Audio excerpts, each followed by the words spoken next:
Everyone, please put your hands together and give a warm welcome to your host, Kim Kraft. Good morning, everyone. Good morning. Thank you so much. Welcome to everybody joining us today, those of you on campus, those of you online. It's a pleasure to have you with us. We have an amazing panel here today that I think you're really going to enjoy. Their expertise, their experience, and all the great information that we're going to try to bring to you today. As Victoria mentioned, my name is Kim Kraft. I'm the course director of the Entertainment Media Publishing and Distribution class here in the Full Sail Master's Program. I'm an attorney, and I have also both traditionally published and also self-published books and music. To my right, to your left, I'd like to introduce Stephanie Berlanga. She is a Full Sail grad, 2011 music business program. Yay, right? She is a singer and a songwriter. She is currently an artist in development with the 3300 in Climbing program and just recently released her first album, which is pretty awesome. Yeah. Next to her, we have Mr. Aaron Ford. Aaron is also a Full Sail grad, 2004 Entertainment Business Program. Yay. He is the director of digital advertising at The Orchard, which is an amazing company that I talk about and teach about in my class all the time. So we're very happy to have him here. Next to Aaron is Mr. Chris Nichols. Chris teaches here in the music business program, where he also teaches a class on copyright and publishing, also goes into distribution. He is also an attorney, and he runs his own production company, and he's a musician as well. So great to have Chris with us. And on the far end, we have Mr. Bill Thompson. Bill is a course director here at Full Sail. Bill is a voting member of the Grammys, so if your favorite artist won, you can thank Bill, and if not, I don't know, we'll get Bill away in time. Bill is also a musician. He has also published and distributed his own music and books, and his sales got him that voting membership on the Grammys, which I'm sure he'll tell us about today. So welcome to our panel. Thank you so much. I'd like to get us started by actually going back in time a little bit and taking a look at what the world of distribution was like for an artist who did not have a traditional songwriting deal, book deal, film deal. In other words, you're an entrepreneurial, you want to get your stuff out there. It's 10 years ago, 20 years ago, 30 years ago. We don't have print on demand, we don't have aggregators, the internet is in its, the World Wide Web is in its infancy.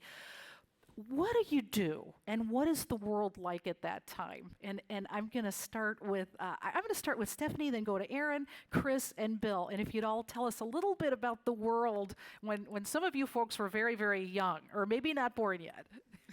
Okay, so 10 years ago, I was like 16. Probably MySpace was the thing at the time, honestly, putting tracks up on MySpace and hoping somebody hears them. That, and then... yeah, that was pretty much it for me as far as getting my music out there. I don't even know if I was old enough to use YouTube. You had to be like 18 to sign up. I might have lied about that and signed up anyway. Not sure, but that's pretty much my experience at that time. Okay, I think I can do 20 because I was a freshman in high school. I was a musician. Okay, I can do 20. It felt like there were zero options, and you just played and played and played in your town and around as a musician until you just knew probably nothing would happen, but you hoped something would. And very few people would ever hear, see, or read what you had. It's probably the same now, but for a different reason. Awesome. Oh, that's kind of loud.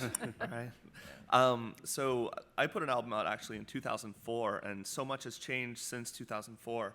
I pressed CDs. Like you said, the internet was sort of in its infancy. I mean, it was coming around in 2004, but I pressed CDs, which if I release an album now, I'm not even sure I would make any physical copies, maybe vinyls or something to sell to, whatever, people that want it. And I put some CDs in Park Ave CDs, and I even went to Tampa and put some, I found independent record stores that I could put CDs in, and the sales were not great because I wasn't either from there, or the odds of somebody just walking into a record store and being like, what is this? I guess I'll just buy it, were real slim.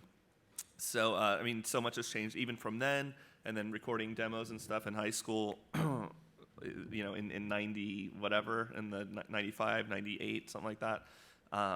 It's just everything is been flipped upside down. So, I think it's much better now, obviously, the reach you have. So, that's it. Well, I'm 56 years old, so I'm undoubtedly the oldest person in the room, so I can take it all the way back to the 1970s, what it was like as a musician back in the 70s.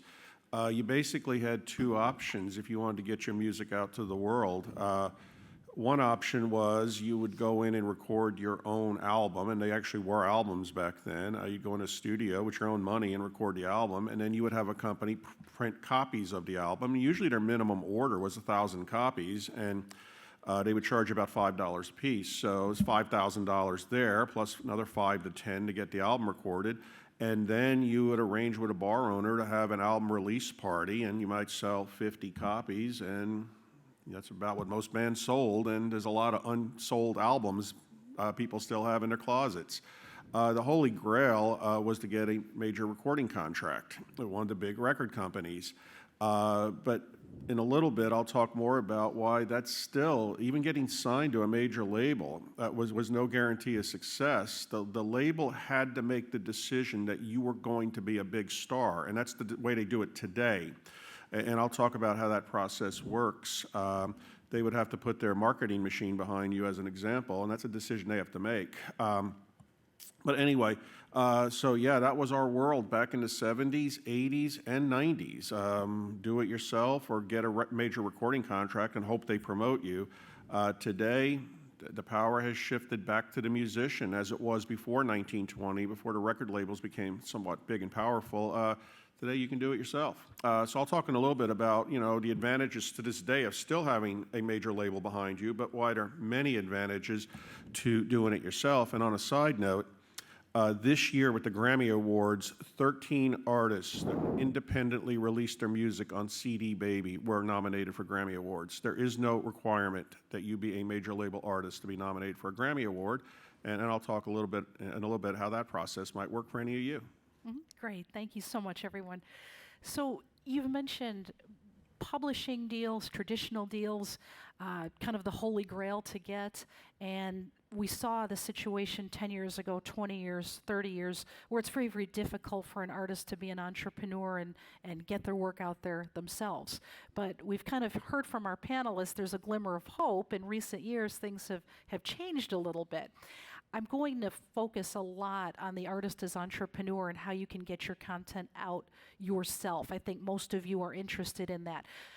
I'm going to stop one moment, though, before I do that, and just talk quickly about a traditional songwriting deal, book deal, film deal, a traditional deal, because a lot of people still think, well, I could get a traditional deal versus doing it myself. And I'd like to ask the panelists a little bit, is it easy to get a traditional deal? What do you have to do to get a traditional deal? And I'm going to open this up to the floor of any of our panelists that want to speak on that subject. I don't think you want one. It's really difficult to get, and you lose every ounce of control of your career unless your manager is an incredible lawyer as well as being a manager, or you have a really great lawyer and a really powerful manager, which is almost as hard as getting a traditional record deal. Mm-hmm. Chris, you're an attorney. What are your thoughts on this? Yeah, no, I agree with what you're saying, because sometimes you can get into a publishing deal and it seems great at the time, and sometimes they can put requirements in the publishing deal that you have to, like, say it's a deal for even 5 songs, but 2 of them have to be released through major labels. They have these requirements that maybe you can't control as the writer. And what they do is they'll give you maybe a decent advance, like $75,000 or $100,000, and it's like, that's awesome for that year. But then if you're locked in a contract for 10 years, or if you can not get out of the contract because you need to meet this requirement that you can never meet, then you're sort of trapped if it's like an exclusive licensing deal, which I assume it would be since they're giving you this large advance. So it may appear on the surface, oh, great, I've won the lottery. But when you stretch $100,000 or whatever amount over a long period of time, it's not as impressive. So, yeah, and you can get trapped in these deals, and you need a good attorney and things like that. Bill, you actually had a record deal back in the day and knew people who did, but as I recall, it didn't work out so well. No, as far as my background before I came to Full Sail, I'm actually from the financial industry. I'm a stockbroker. Got involved in the brokerage industry when I was 16 years old. After I graduated college, I worked on Wall Street for many years. I was a trader for the New York Stock Exchange. And then I went into the area of the financial industry. We managed money for celebrities. We took care of the business and financial affairs, the world's biggest rock stars, NFL football players, hip-hop artists, and so forth. And I'm also a lifelong musician, and I've seen it from both standpoints. And there are advantages to a major label deal, but I agree with Aaron and Chris. You got to be real careful with these things. Back then and even today, a major record label could take any person in this room and make them into a music star, a big one, too. Well, Bill, I don't know how to sing. Don't worry about it. They can get you singing lessons or auto-tune you. They have a staff of songwriters. They have the songs for you. They'll put you in the studio with their best producers, engineers. They'll get that album done. They have people like me. I'm a studio musician that will actually do the backing tracks. But then they'll put another band, more your age, behind you to tour. They'll put you, if you're a pop artist, next thing you know, you're opening act for Katy Perry or Taylor Swift, the entire tour. They will work with the radio stations, get your song played. They will turn their massive marketing machine on. They'll have you on Amazon. They'll have you on they'll have you everywhere. And now you're this big star. That sounds great, doesn't it? Yeah, guess what? That rarely ever happens. Even for acts they sign, they might do that with 1 or 200 acts. A lot of times they sign bands, they don't promote them, they use them as tax write-offs. And the thing is, you are a star for as long as they decide you're a star. You ever wonder why major acts have these big selling albums? I call them albums, by the way, regardless of format. They might have 4 or 5 big multi-platinum selling albums back in the 80s. Then they can't sell anything because the record label takes their engineers, producers, arrangers, songwriters, promotion. They move them on to the next artist. But to more address the question, they do what are called advances. They give you all this money up front. Go buy new equipment. Here, we're going to get your album recorded. Because remember, recording studios are different than labels. All this. And then you find out that you owe them all this money. I mean, they will charge. I've seen contracts where they charge the bands $5,000 for postage stamps. And, the next thing you know, the band tells me that we sold 2 million copies of our album and we made $2,500. Well, yeah, because the labels want all their money back from all those advances. And if you don't sell, guess what? You can end up owing them a lot of money. So there are some advantages still for major labels, but you know what? When you do it yourself, you get most of the money back yourself. And I'll talk about amounts of money in a little bit, but yeah, I agree with Aaron and Chris. You can do it yourself. You release music when you want to. You make most of the money. You control your own career. Thanks, Bill. Sure, Kim. Stephanie, I noticed that you went directly to self-publishing. You just completely skipped the whole thing trying to get the publishing deal. Did any of this factor into your decision, or was self-publishing just easier for you to distribute on your own? Yeah, it's kind of all that I knew what to do. I didn't really have a lot of contacts, and now I'm just like soaking up all of this wisdom because honestly, I kind of thought like, oh, maybe a publishing deal would be nice someday. But yeah, after taking that all in, definitely would reconsider and try and find another avenue for that. Yeah. I want to now focus, and thank you to our panelists for that. I want to focus now about, I guess you'd call it do-it-yourself. We've heard a couple things. We've heard if you try to get a traditional deal, it's very difficult to get, and in many cases, as our panelists have told us, we're giving away our rights. In many ways, we're at the mercy of the company that signs us. Yes, there are some people that are extremely successful, but they tend to be rare. They tend to be the exception rather than the rule. We've also seen that 10 years ago, 20 years ago, 30 years ago, trying to self-publish or self-distribute was extremely difficult. It required us to front the money, pay for multiple copies, try to get out there on our own. It was very difficult to get wholesale agreements, distributor deals. It was just hard to make money doing it. I think if we were in the world 10 years ago, this panel might be a little depressing because we'd say, oh, it's really hard to get a traditional publishing deal and have a company pick you up and do this for you. And it probably will be really awful even if they do, unless you're really super exceptional and lucky. Or if you try to do it yourself, well, you're going to probably run into scams or have to front a lot of money and your results may not be very good. So we probably wouldn't even have this panel. But we are having it because it is years later now, and I want to take us now to the present day. We wouldn't be doing this if things hadn't changed. And we have some very exciting developments that happened around the mid to latter part of the 2000s that have really made it possible for an artist as entrepreneur to get legitimate distribution finally. I've had a great deal of success with it. Right out of the box, Stephanie has had success with it. Aaron works for an amazing company that gets promotion, that gets distribution for artists all the time. Chris has started his own production company. Bill has been so successful that he's gotten awards. So this is where I'd like to go now and start talking about the aggregator and the print on demand. In other words, today's answer. How do I distribute my creative content and get it out there and ideally make money in a legitimate way? So I'd like to start over here. I know each of our panelists not only have war stories, but they have personal experience doing this. And the best way is to hear from them what they did. So Stephanie, I'll start with you and go down the row if I could. Tell us, what did you do to get your music out there?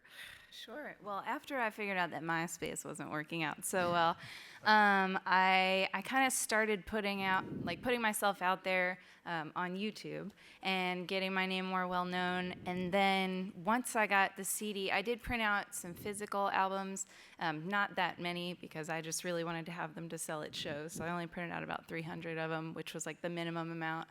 And then obviously a lot of my fan presence was elsewhere, so I knew online was going to be the best way to get it out.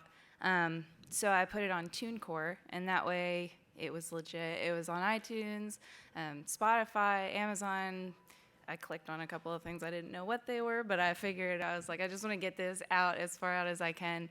And that worked out really well. It's obviously so easy these days to just be like, oh, I have my stuff on iTunes. You can go download it with the click of a button, and just share that with the online presence, the online world. So that's worked out really well. That's great. Thank you. And, were we allowed to take questions now? We're going to have questions at the end of the session. Yeah, we'll have 15 minutes reserved for questions, so hold on to that. Thanks. Okay, I'm going to briefly interrupt the flow. I know we're supposed to talk about the present.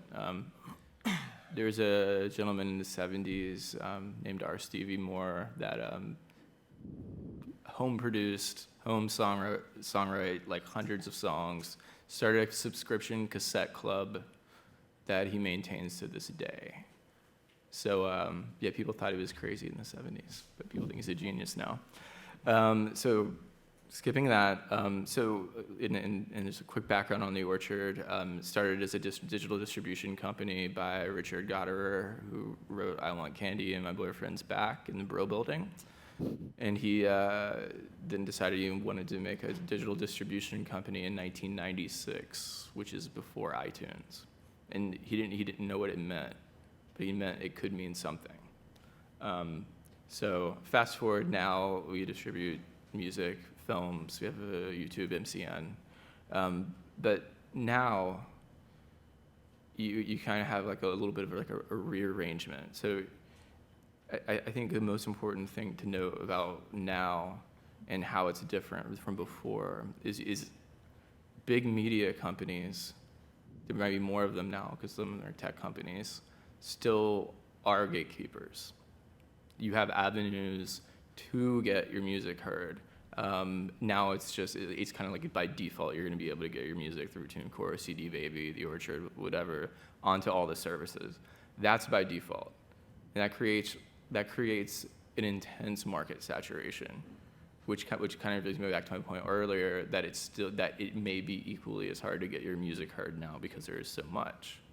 Now I think the realistic approach is it's okay. So definitely it's do it yourself, but it's almost like do it yourself with a group of the smartest people you know, and work as a team, and eventually. And you'll get your music out there, and you work really hard. But I think that the number one differentiator, any artist, filmmaker, writer, anything, is it's more important than ever to write amazing songs, to make poignant films, to write amazing content. And then you have to also, because that's what can differentiate you, being really, really good. Two, the way we consume now is so different. Everything has to be shorter form. You have to think about the platforms you're distributing. When you post a video to Instagram or Facebook, that you are distributing, that's a form of distribution. You should think of it in like a literal technical sense, and you should distribute the thing for that particular format, which doesn't mean a 6-minute album trailer. That means like something that someone can digest while they're scrolling through their phone really quickly. And then you switch to Spotify, which is more like a playlist environment, song-driven.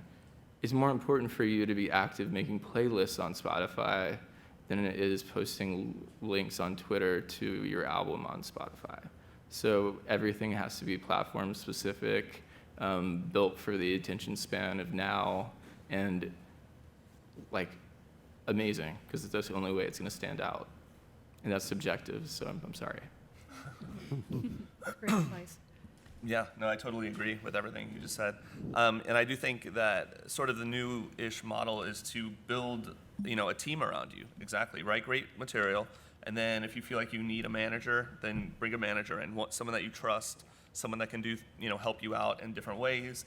If you feel like you're ready for a publicist, you're ready for that next step, maybe bring a publicist in to help you, get the write-ups in Rolling Stone or get write-ups in, maybe far-reaching media that you can't get to by just mailing them something or shooting an email. So yeah, build that team and make sure you trust them. Make sure they're competent and that you trust them. I think those are the two biggest things. And then build, have your team grow as you grow as an artist. So there's that, and then I think now CD Baby, TuneCore, all these different ways to get out there. It's kind of better than ever, but I also echo your sentiment that it's so crowded now. There's so much noise out there that now distribution may not be the problem, but the problem is getting people to care about what you're putting out. So yeah. Like one of the editors of Spotify finding your track and putting it in the pool for Discover Weekly or something that can change your life now, and you have no control over that, which is like amazing and exciting, but also something to be realistic about. I agree with everything Stephanie, Aaron, and Chris said, and as Chris just mentioned, it's an extremely crowded market nowadays. How are you going to distinguish yourself from a growing crowd? Because you remember, everybody's competing for not only a consumer's limited money, they're competing, probably more importantly today, with all the streaming services, they're competing for the consumer's limited time. And we're going to talk about that in a little bit. I wrote a book. Actually, we'll talk about that. I'm going to do music first, but my experience where I contributed to an accounting book for a major publisher, one of the biggest out there, and then I wrote another book myself where I made more money in 3 days than I made in 3 years with the accounting book. But from a music standpoint, I'd like to briefly mention, Kim mentioned my not such great experience with a major label. Basically what happened, I'm a musician, as some of you are. I'm a bass guitarist, actually. I was trained as a jazz bassist when I was starting about 8 years old. But when I became a teenager, I went playing rock bands. And so I played in heavy rock bands, heavy metal bands, and then Southern rock. This was the 70s now. Southern rock was really big in the 70s, particularly if you were a Southern rock band out of Florida. So many bands had become successful doing this genre, Southern rock, out of Florida. Leonard Skinner out of Jacksonville, the Outlaws out of Tampa, Molly Hatchet also out of Jacksonville. By the way, Leonard Skinner was actually from Palatka. I know one of their family members, but they marketed it, just a little side thing. They marketed him as Jacksonville, though. And then the Allman Brothers. Allman Brothers, big, probably possibly most successful of them all, out of Florida. And some of you are going to be like, no, Bill, they were out of Macon, Georgia. They were based out of Macon. They were actually from Daytona Beach, Florida. They went to O'Galley High School. You can go look up the old yearbooks. But it sounded more southern to say they were out of Georgia. Florida's a state. The more south you go, the more northern it becomes. Anyway, I was in a southern rock band. It's 1979. I was 19 years old, and I remembered we played a club in this area called the Point After, which doesn't exist anymore. This guy came in. It was a night of a really bad storm. There was nobody in the club. This guy came in, and it turns out he was with Capricorn Records, which was the Allman Brothers label. He signed us to Capricorn Records. We got a 3-album deal. Gonna be bandmates with the Allman Brothers, and I was like, this is it. I'm gonna be a rock star. I used to have hair down to here. I'm going to let it grow to my waist now. I'm in college on a scholarship. I'm going to quit college because I don't need college. I'm going to be a rock star. I was already a licensed stockbroker. Forget that. I'm going to be a rock star. So anyway, I was even going to put in my tax return, occupation, rock star. Anyway, we were in the studio doing our first album. We had 4 songs done. And by the way, I had not quit college yet or quit being a stockbroker. I'll wait till we start the tour. And then the label asked us to take a break, about 3 weeks. Is there anything wrong? No, you guys are fine, but we just need to take a break. Bottom line, label went bankrupt. The Capricorn's label roster were sold to Mercury Records, and Mercury decided that they didn't want us. Basically, their decision was, this was 1979, Southern rock was on the way out, which it actually was. What the music industry did in 1979, they took a very big selling genre of the 1970s, disco. But by 1979, there was a big backlash against disco.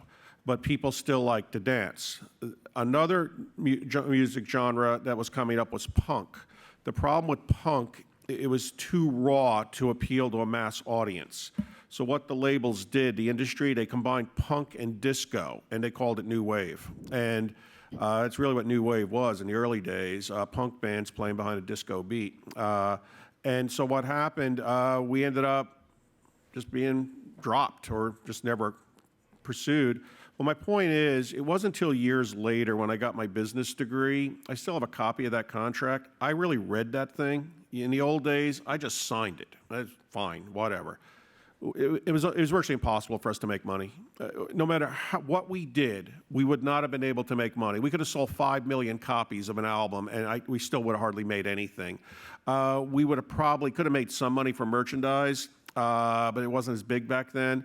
Yeah, it wasn't really a good experience. And yet today, for the last 10, 15 years, I've just written my own music. I release on CD Baby, but as these guys mentioned, there are many other places. If you want to hear music I've written very easily, it's played every day on national television. As a matter of fact, my music will be played several times while this session is going on. Where can you find my music? Next time you're home channel surfing, just go to the Weather Channel, of all places. When you go to the Weather Channel, just wait till they play the Business Planner's Update and the Weekend Update. That's my music they use in the background. They've been using it now for 8 years. And so I get this nice royalty check from the Weather Channel, of all places. And that allowed me to have my music distributed and used on international TV shows, movies, just all kinds of stuff. But you know what? It's a lot more satisfying for me now. Doesn't matter how old I am. I can release music whenever I want, out there, worldwide distribution, virtually overnight. But the problem is, as we're going to address, like these guys are saying, how do you distinguish yourself from a really, really crowded market? I just want to make one note to add what he said. It's important to note that bands in these genres existed before the labels decided they should exist and after they decided they shouldn't. Yeah. Bands like, artists like Adam Ant was this singer of another band that became the Monochrome Set. New wave bands existed, they didn't have a name for it. Those bands did exist. These named nomenclature was applied retroactively to something that existed. I think it's an important note on top of that. Great, thanks, guys. So I think we've determined from our panelists that we need great content. Content is king. It will always be king. It's going to distinguish us no matter what. Word will spread. If people love it, they're going to tell their friends. It can go viral. You can be famous overnight. We've seen that happen for the good or the bad. We also have learned that distribution is easier now than ever, thanks to aggregators, print-on-demands like The Orchard, CD Baby, TuneCore, CreateSpace, all these sorts of places. So we need three things. We need great content, great distribution.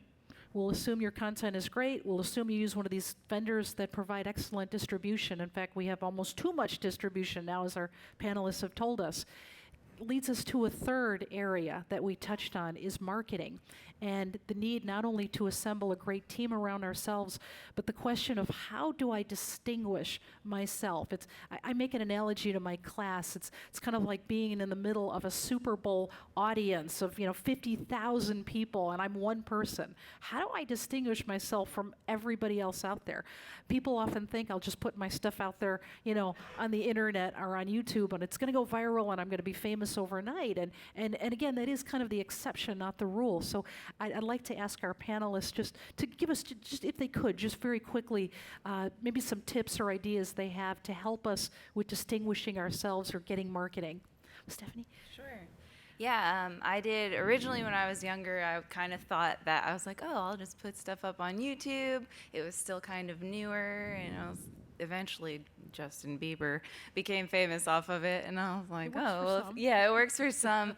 But more recently, I've been using something called YouNow, which is like a live streaming broadcast, and that's been a really fantastic way to gain more fans and kind of get different attention. And now even that's becoming more popular, so I'm kind of trying to seek out like the next thing that I feel might be popular. So I think that's kind of a big thing to look for. Always be looking for like the next big thing that you can kind of become the top of, be the best at. Because I know there's a guy on YouNow, Brent Morgan, and he's just built himself up on YouNow.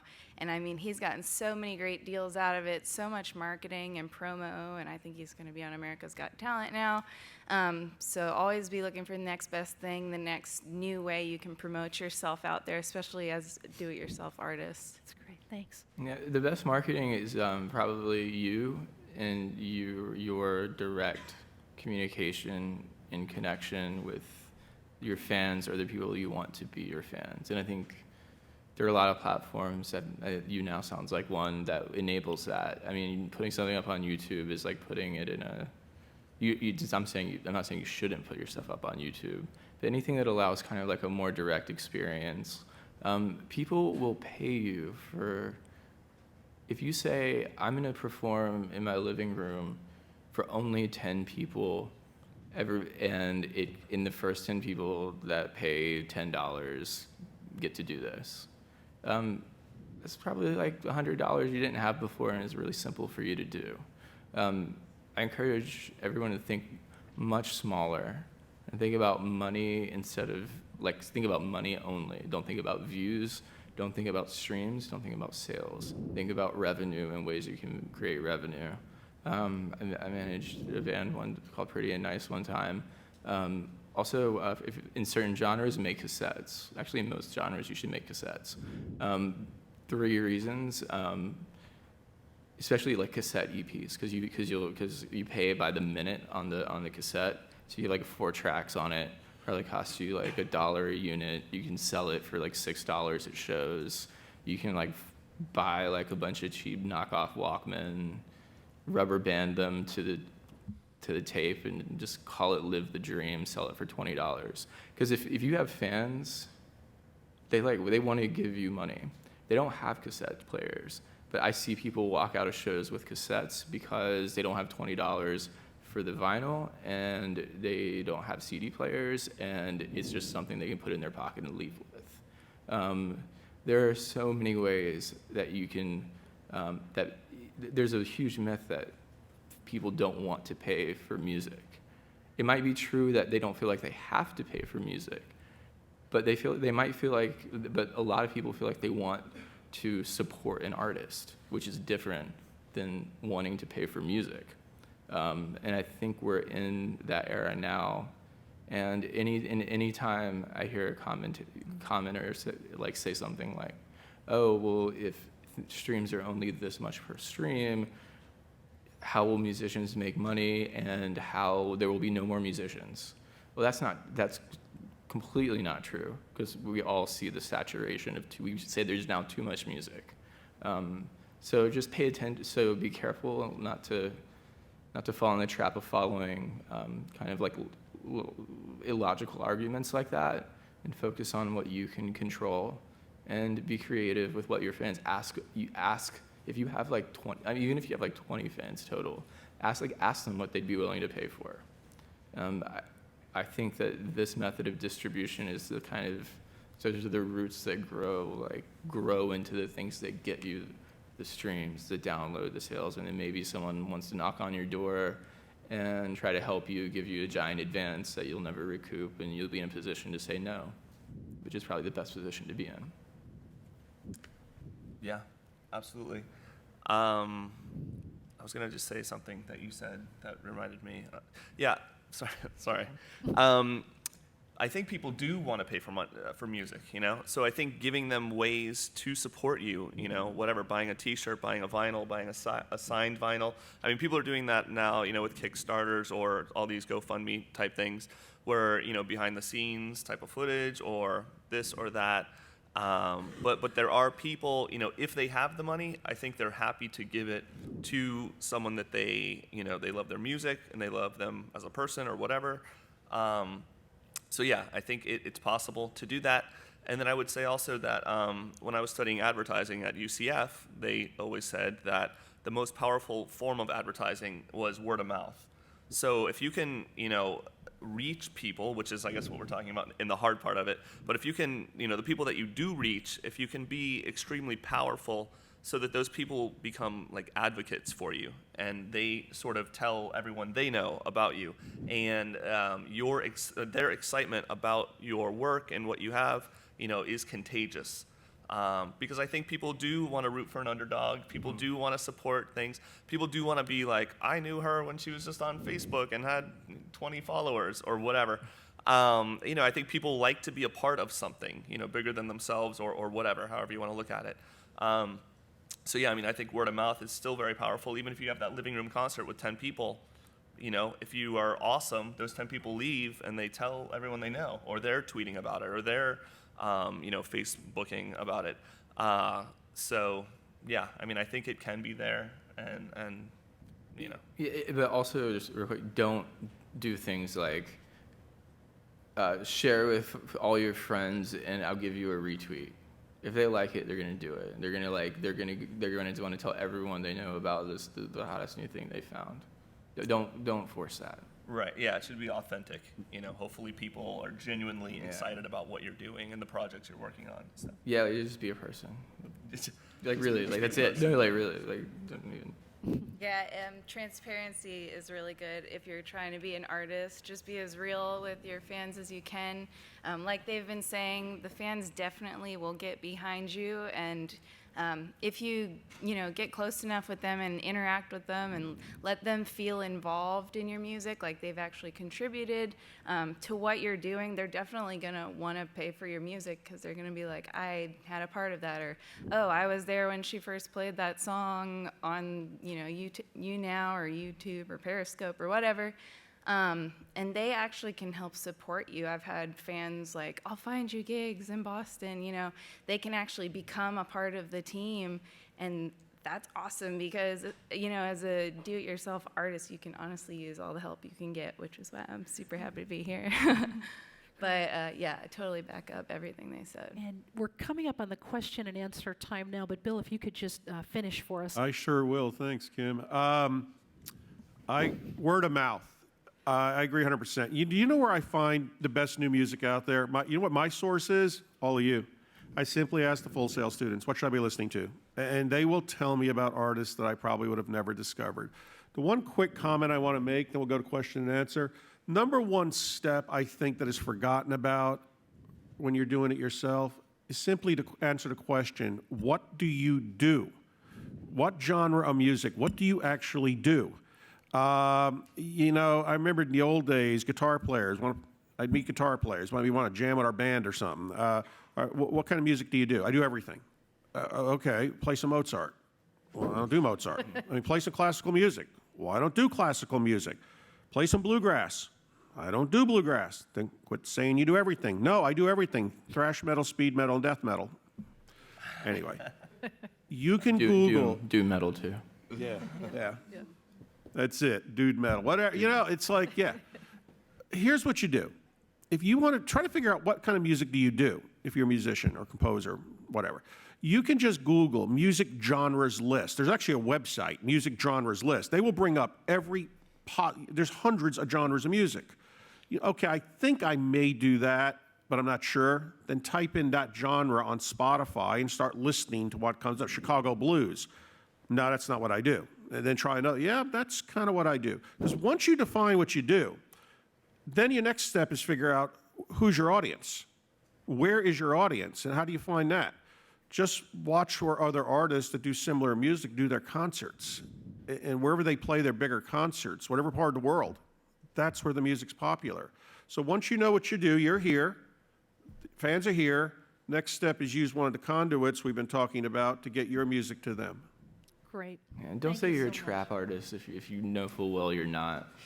Yeah. Yeah. Just because that's like what you're supposed to be right now. All right. Folks, thank you so much. At this time, we have a few minutes for questions from our audience. If you have a question for our panelists, please raise your hand and a microphone will be brought to you. For those of you joining us online, please direct your questions to our online moderator who will try to accommodate any questions that you have. So here we go. This is the question for the ones that are attorneys. How do you balance being a musician and then going to school, actually become an attorney? Since I know being an attorney is a lot of school, a lot of in-depth, to be actually able to balance both being a musician, still getting yourself out there, and actually being able to go to school and learn everything you need to be a good attorney, to be successful.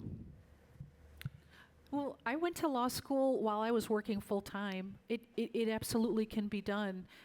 There's no stigma of going to law school part-time at night. A lot of people do it. I did it. I worked at a bank at the time, and I was working 40 hours there, and then I'd pack up my books and go sit in class for 3 hours every night. And I passed the bar on the first time, so you can do it. I'm not saying it's easy. I lost a lot of friends. Everyone hated me. I had no idea what was on the radio, television, nothing. I was like a hermit because I just worked and studied and worked and studied. But it ended finally. I was still highlighting like paperback novels afterwards because I was so in the habit of studying. But you can absolutely do it. Yeah, no, I completely agree with that. And even if you take a little longer, like so law school's 3 years, but yeah, if you go part-time at night, it might make it more affordable, breaking up the payments, whatever that way, and give you more time during the day to do whatever, or, I mean, you're a musician, so you might play at night, but you could work around it. So, I mean, it is a lot. It's a lot of reading, and it is a lot of time in law school, but, I think you can balance it, but it might be challenging. If you want less reading, you can get an MBA too. Yeah. No. It's hard, so it's less reading. But there's math. Oh yeah. Right, yeah, so. Yeah. When's the last time you took math? Okay, we have a question from one of our students who's watching online, who's in the game art program. And he was wondering what you would recommend starting out doing as an independent artist to get yourself out there, particularly if you're in a medium other than music. I can answer that. When I was in the financial industry, we funded some fairly large video games. Problem with a video game from a financial standpoint is the amount of time it takes to get the game out. You know, like Grand Theft Auto, you're talking 4 years, something like that. We get nervous in the financial industry, even if it's a sequel. We have 2 words, Duke Nukem. Yeah, for those of you who don't know that, big game. By the time the next one came out, 15 years later, nobody cared. 3D. Yeah, what you can do today, what I recommend, don't make your mistakes, even if you can access the money, don't make your mistakes big.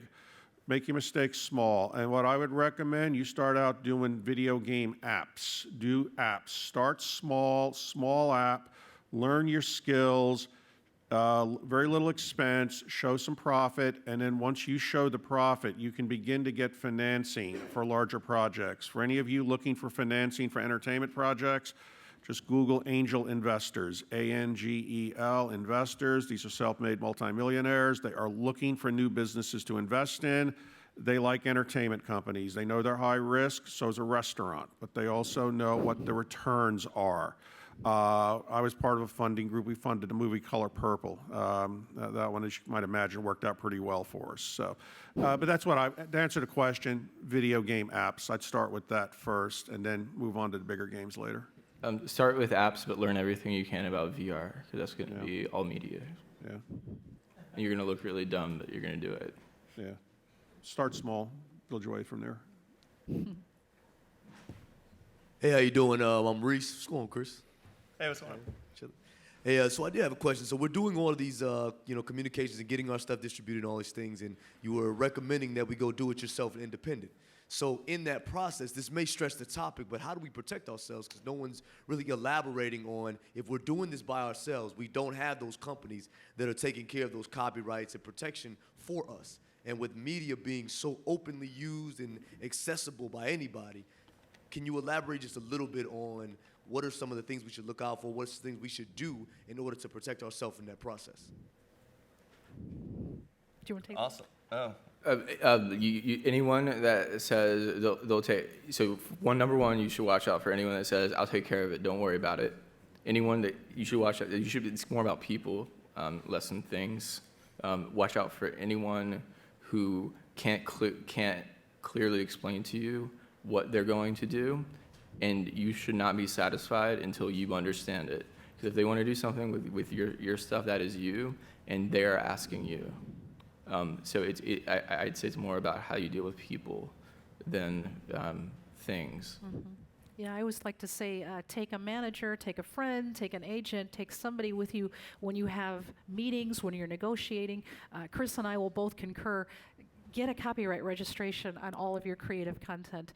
It's very simple. It's $35. You can do it online. You can pay with plastic. Copyright.gov, G-O-V, not .com. That will take you to a vendor that will charge you $100 to do this. It's a very easy form to fill out. You could do it yourself, copyright.gov. If you're putting your content out there in any way where it can be reproduced, distributed, somebody can make a derivative of it, display it, perform it, in other words, see it and take it from you without your permission, and you don't want them to be able to do that because who knows what they'll do with it, or they're actually stealing your content. The only way you can fight them, copyright now is a federal matter. You have to get into federal court to sue them for infringement, and the only way you can do that is by registering your work with the feds. So that's my advice, copyright.gov, before you put it out there. Yeah, bring that like really quiet, hard to read friend who will just listen, because you're going to have to do talking, and just refer to them as your associate. Yes. And they don't say anything, so they could be anyone. Yeah, and when you're looking at contracts too, a friend of mine just recently said that he would read a contract, and if there was a word he didn't understand, he would just cross it out. And I think that's an okay way to approach it. They might want to, fix it. But just make sure you're understanding every single clause in it. And if there's something that you don't understand, or if they're using complex language to like double negatives and all kinds of weird stuff, just ask them to write it in plain English for you so that it's clear and you understand.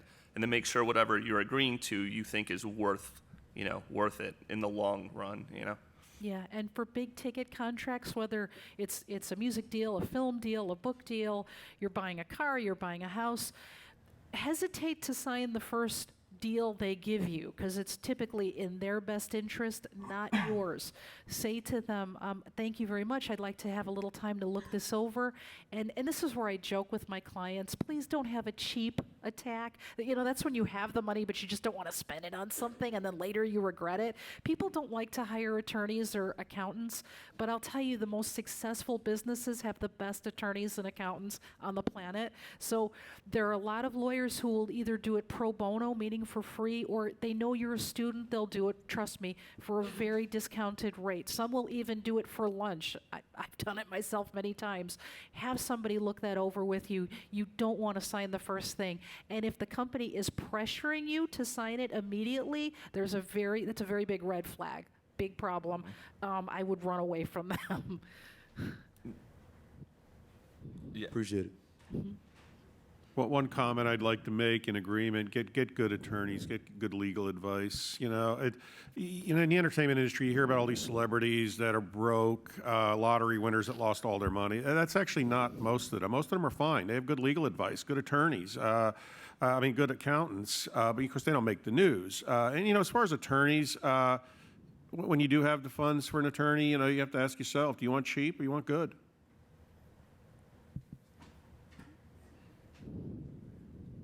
All right, so going along the lines of the video game question and then bringing it back to music, you all were talking a lot about how people are your best form of marketing and word of mouth. I was wondering, how do you go about getting those first consumers?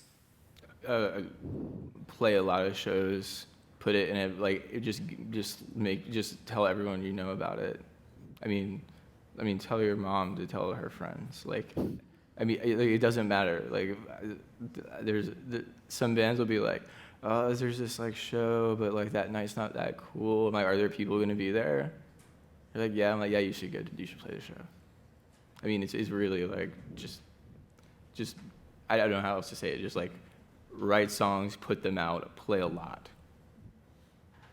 More than you think you can. Also, some of these local music magazines and blog and websites, they look for people to write articles. You could write an article about some music festival or something your band happened to play at and write a picture, and guess what?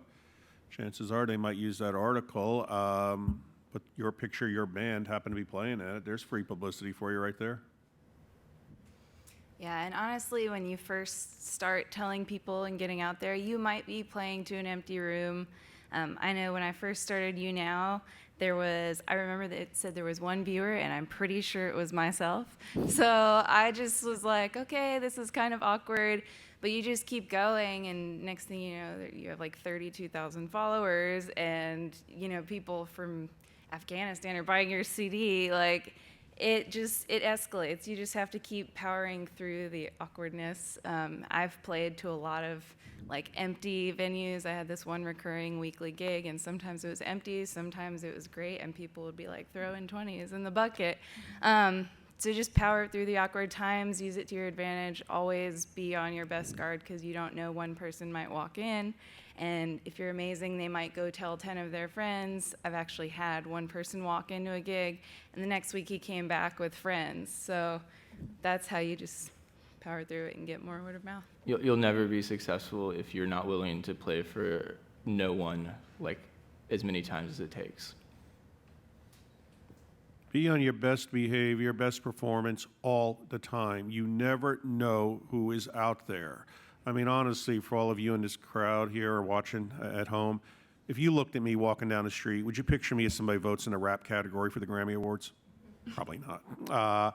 I also, as many people are at Full Sail, I have direct contact to the head of the A&R departments at major record labels. If I see something that's good, regardless what genre of music, I send them an email. With that day or the next morning, they are looking at you, whatever you've got out there on Facebook, wherever it is. These are the top A&R people at major labels or whoever else you might want to be. The point is, you never know who's out there. And you just build. You just build the word of mouth. You start small. I wrote a small book on investments years ago on stock trading. I just let the people at Full Sail, my Facebook friends, know about it. It began to sell, and then Apple picked it up, put it on the main page of the iTunes website, which took off from there. But it started out with just my family and friends and Full Sail friends buying it. So start small and work your way up from there. From an online student in the entertainment business program who, kind of building on that idea, was asking what you recommend them focusing on when they're trying to first market themselves, because they want to know what you all look for in people who are just starting out as some of those key qualities that would get you to maybe recommend them or help them in any way. I'll start. That's a great question, and I can speak personally. I have a friend of mine named Lainey Jones that I met, and I met her just randomly. I was at the Fringe Festival. I was about to leave. She was singing on stage, and I'm just like, oh, that voice, right? It's so great. So, and I was with some friends, and I'm like, hey, we should go listen to her. But my friends were like, no, we're gonna leave, whatever. So I went and I listened to her, and after her song was done, I was, there in the audience, a little obnoxious. I was like, what's the name of your band? And anyway, I found her on Facebook. I became friends, and I mean, something that I look for is just her willingness to play, like you're saying, to an empty room, like her dedication. I knew that she was going to Rollins College. She went to Berkeley, in Boston to study music. She played, she did her own tours. And at that time, she had this one album that was really just acoustic-y, kind of folky, but there was something about her voice, something about her, I guess, the way she carried herself. But for me, mostly, it's like knowing that they're willing to really commit, that it's not like, wow, they're super talented, but I could take or leave music, whatever. You don't want to see that. You want to be like, where can I play? I'm playing 5 nights this week. I'm playing up and down the coast. I'm playing it over here. I'm playing over there. And it's her obsession, I guess, in a good way. So that's what I look for. Like the talent absolutely catches you, but then that other part of that determination, that honesty, that she wasn't fake. Sometimes I think you might meet artists that are phony and are like, oh, I'm too big. But her genuine nature and her commitment to it was something that I immediately recognized. Mm-hmm. Yeah, I used to do legal deals with Warner and Sony and work a lot with the A&R people. And like Chris was saying, you look for the talent, you look for the dedication. And this might sound so obvious, but you'd be surprised how many people are out there that don't quite meet this. You're also looking for somebody who's a professional, that you can trust them and count on them, that they're going to fulfill the terms of the contract. They're going to show up for sound checks. They're going to show up in the studio. They're a pro. And I hope this doesn't sound bad, but I'm just telling you realistically, the industry is not interested in weirdos or artistes, or no matter how brilliant they may be, because they're just too annoying to work with. And I hope that doesn't sound horrible, but it's true. It's true. I've had so many A&R people say, they got great stuff, but you know what, I can find somebody else who's got that too, and they're just too hard to deal with. So being courteous, being professional, dedicated, that really goes a long way in addition to talent. I'm really interested in weirdos with really good managers. I think that's a caveat. Yeah. I would also say, so like the Orchard, we primarily distribute labels, but we have direct artist deals with like great examples like RJD2. Like he has like some people that work for him, but this is like a singular person who's able to be his own manager, understand all his own contracts. These are the kinds of things that we would look for in a direct artist deal. Is like, oh, you have all of your stuff to you are so solid. I want to work with you. Like this can be a partnership. And then to see that they would hold you. It's almost nice to see someone be like, to almost hold you to the same standard that you would hold them. So then you feel like you're in a real partnership. Anything that feels like a partnership, you can control whether someone's going to like it or not. That's all subjective. But yeah, I mean, if you are good enough, you can be a complete weirdo. I just don't suggest it, because you're going to have to find a really like masochistic manager to get anyone to want to deal with you. Yeah. But yeah, it can happen. Also remember, sometimes these artists that appear to be weird, those are characters they are playing. There is a difference between Snoop Dogg or Snoop Lion and Cortazar Calvin Brodus Jr. They're characters, so just always remember that. I don't believe that. Yeah, a lot of you didn't know his name was don't wanna believe Cortazar. that. Feel free to look it up. Anyway, but no, I agree. We got to be careful with some of those out there. Well, one quick comment I want to make, and we're going to get on more questions. Also, perfect your songwriting skills if you're a performer. If you can write songs, you so much bring your career into your control. I hear, well, I'm a good singer. Well, great. I can go to any church choir on a Sunday and find singers. I'm a hot guitar player. I can go to Guitar Center Sam Ashtamar, sit around for an hour. I'm going to hear hot guitar players come in. But the ones who can write the songs, and also make yourself different.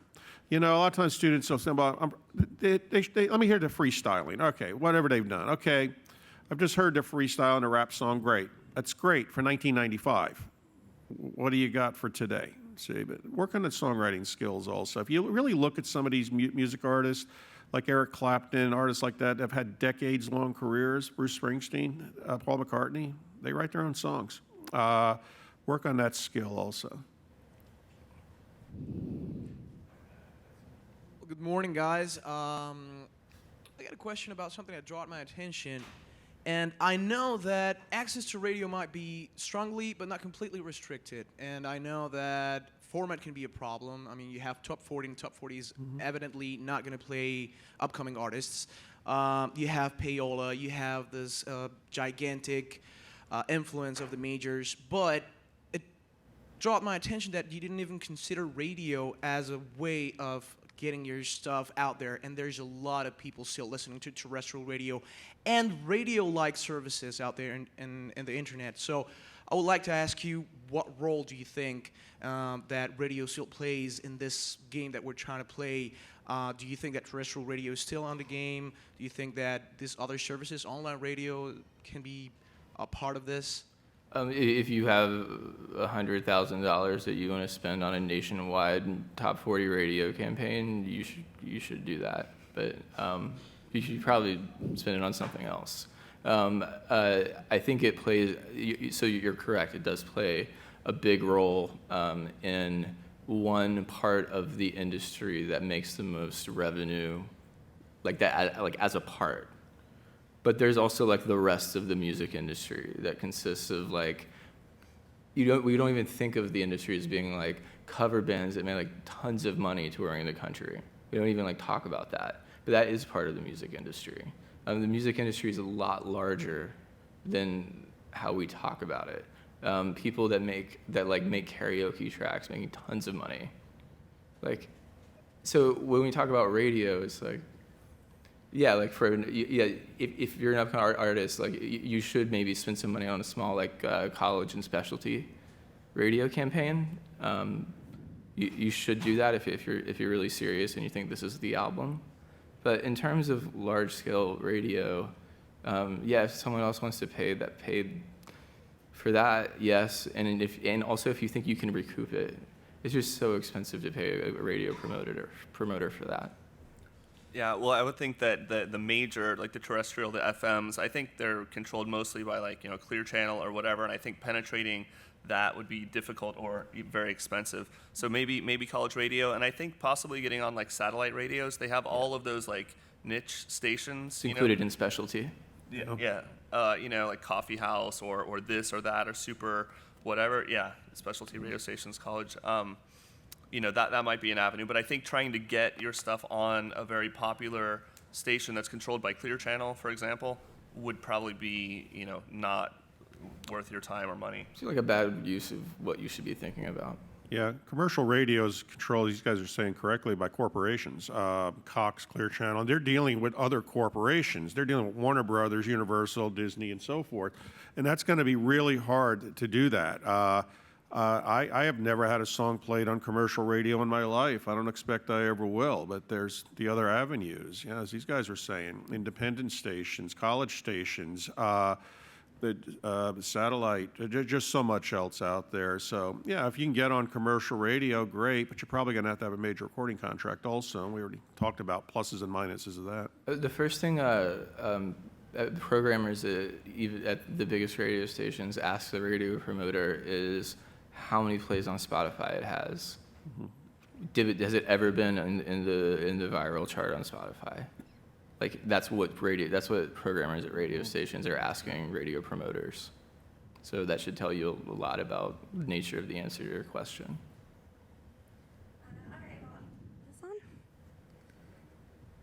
Hi, everyone. Thank you for being here. I just wanted to see if anyone had some insight. We've talked a lot about digital distribution, but I know Stephanie's a songwriter. So what are some avenues you can take as a songwriter on how to get your lyrics out there and potentially sung by other musicians? Great question. I know nothing about it. One thing I'd like to mention to everybody, and I'm not saying that they're not the only ones out there, but they've done well for me personally, is musicdealers.com. They basically will take your music and they will see if they can place it various places, and they've done pretty well for me. But again, we've talked about CD Baby and all that. There are some books out there also. There is a book called the Songwriter's Market. It's updated every year. They have a lot of contact information in that book. I found that to be helpful. But I will tell you this, only about half their information's up to date, but they have a lot of information about, if you're a lyricist, where do you hook up with the songwriter and so forth. And we keep an older copy of that book in our media center, so if you want to check that out. You know what your most powerful tool is for any of you? It's a search engine like Google or whatever you use. Just type in lyricist looking for musician looking for lyricist, and immediately you find places that'll hook you up. But yeah, that's something just as simple as that. As far as the distribution, though, as we were talking about TuneCore, CD Baby, but again, you got to be able to market yourself and distinguish yourself from a crowd. A lot of people put music out there, but that's what I would suggest. Just start Googling it, and you'll see sources come up pretty quick. Yeah, and I mean, what you're talking about a little bit as far as having other people sing your songs, that's sort of a traditional role of a music publisher. Yeah. So, we talked about publishing deals and whether that's a good thing or a bad thing. If you do like a one-song deal, maybe you get paid and they do whatever they want, and you're not bound to that contract.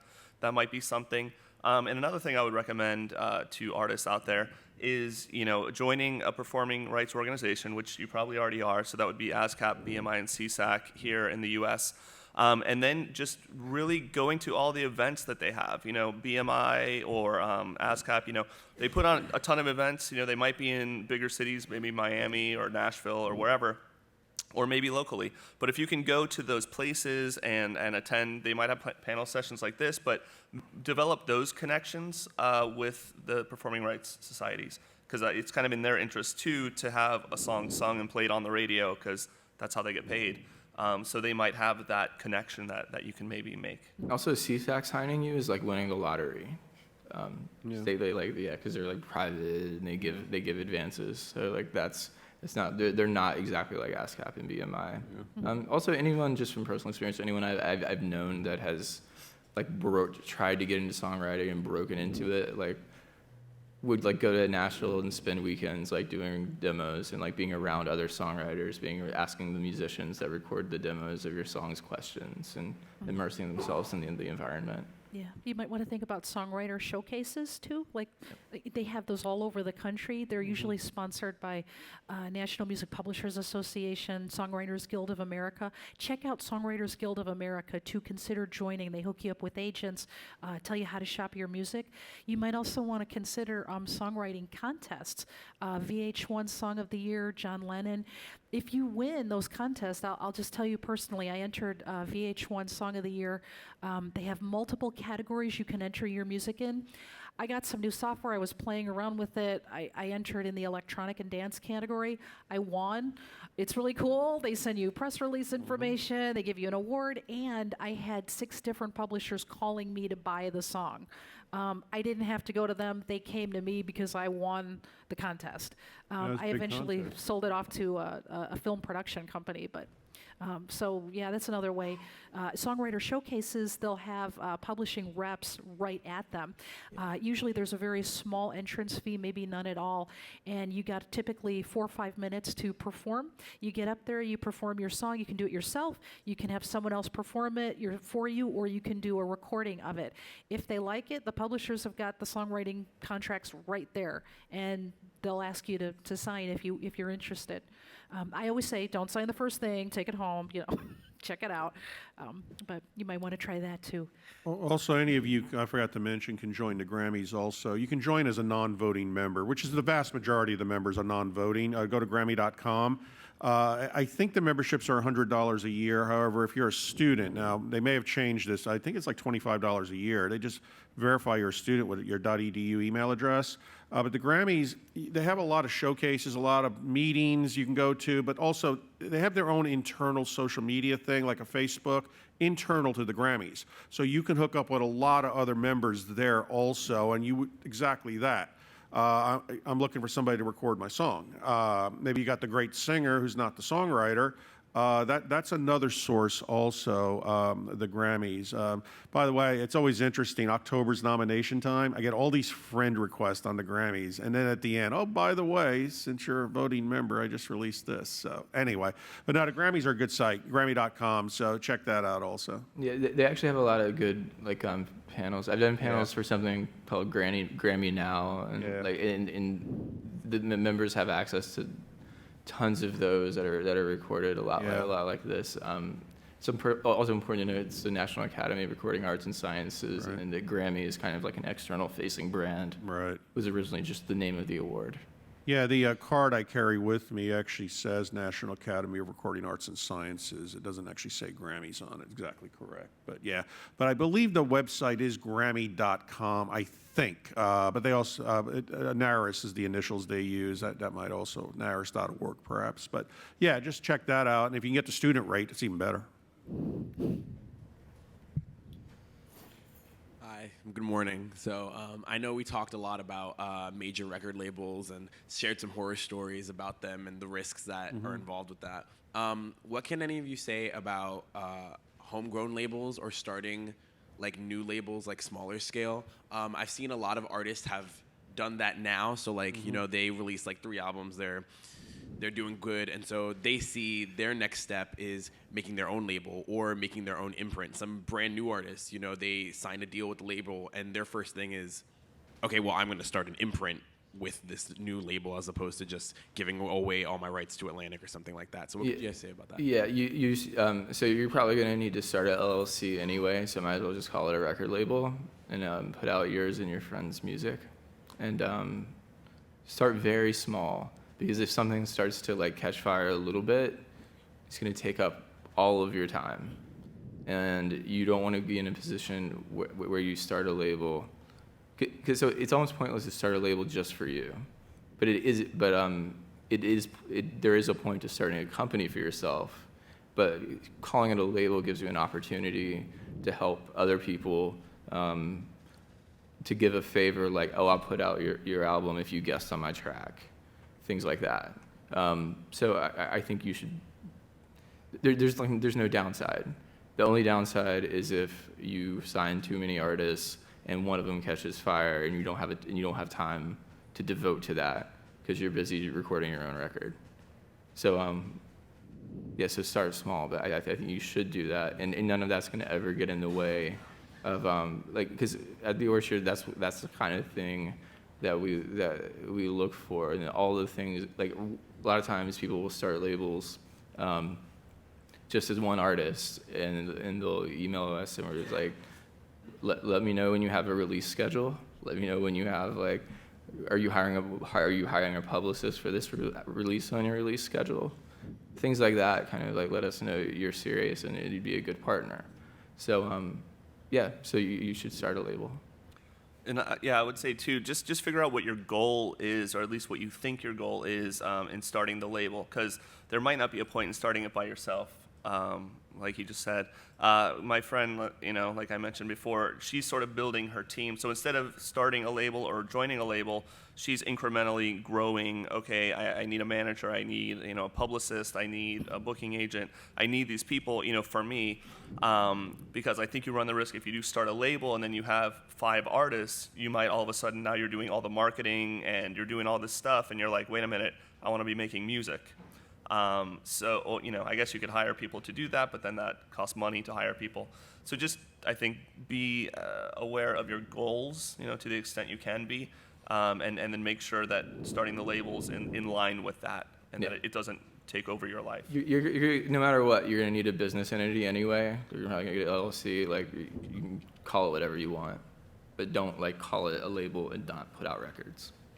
Stay with one genre of musicals, so don't try to do death metal and bluegrass at the same time, because you're going to be dealing with different club owners, different fans, different media people. If you really think of the long-term, independent, somewhat independent, successful record labels, like Def Jam, you know what they do. Well, what they do, hip-hop. Blue Note is jazz. Alligator Records is blues. They know what they do, and they know that they have their contacts. That's what they do. And even some of the major labels like Atlantic Records, if you go back and look at their history, they started one genre of music. They only added other genres decades later. So stick with one genre. If you have multiple artists on your label, keep them with one genre of music. It's my recommendation. The only exception is if there's a scene that includes artists of different genres that is known to be a scene. Right. And there are different. That would be the only. And what was the label in Tampa? Fueled by Ramen. That's a great example of there were tons of genres in there, but it was one label that represented which was categorically a scene. Yeah, not just what you think is scene, not what you think is a scene, what is a scene. Yeah. Okay. Yeah, it's like electronica. They're putting a lot of hip hop artists on the stage now, for these DJs, beginning to merge two together there. But now Fueled by Ramen is owned by Atlantic. Yeah. So it's people that work at Atlantic also work at Fueled by Ramen. Yeah. Okay, guys, thank you so very much for your great questions. We want to thank everybody for attending today, and especially want to thank our guests, Stephanie, Aaron, Chris, and Bill, for all their expertise and knowledge. Guys, have a great day. Thanks for coming.